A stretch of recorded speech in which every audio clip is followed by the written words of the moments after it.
একান্ত বন্ধু স্কুলৰ পঢ়াকালিৰ পৰা যি মোৰ বন্ধু মোৰ গুৱাহাটীৰ নাটক জীৱনত কিন্তু মোৰ একাত্ম বেছি অপি অৰিজিন নামৰ পাহৰিয়ে গ'লো মেইনিৰ দিন নেকি এটা বেলেগ নামেৰে অপি এদিন চিনাকি হ'ল অকল অসমতে নহয় ভাৰততে মোৰ বাহিৰ গৈ যাওঁতে মোক মানুহে সুধিছিল এই যে টেকনিচিয়ান অপি বুঝবি মনে কৈছিলো অপি এটা বৃহৎ হৃদয়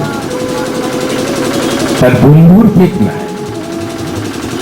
সেই অপির বর্ণন আমি এডিট কৰিবলগীয়া হৈছে মঞ্চত থিয় দি সদায় চকু যায় ক'ৰবাত সেইজন আছেনে নাই মোৰ মুখত আলোকপাত কৰিবনে তাৰপিছত কেমেৰাৰ সন্মুখত থিয় হওঁতেও সদায় চকু যায় ভাই ওপৰৰ পিনে আৰু মোক দেখা পাবনে কেমেৰাতে সেইজন ক'ত আছে তাৰমানে মোক মুখত আলোকপাত কৰিব মই অভিনয় কৰিব পাৰিম আজি বিধাতাৰ কি নিৰ্মম পৰিহাস যিজনে মোৰ দৰে শত সহস্ৰ শিল্পীৰ মুখত আলোকপাত কৰি মঞ্চৰ সন্মুখত নিজৰ প্ৰতিভা নিজৰ শিল্পীসুলভ কাৰ্যক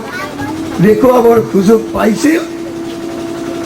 যিজনে কেমেৰাৰ আগত নিজৰ পোহৰ দি আমাক আলোকিত কৰিছিল আজি সেইজনৰ নিষ্প্ৰাণ ফটো এখনৰ সন্মুখত মোৰ দৰে শিল্পীয়ে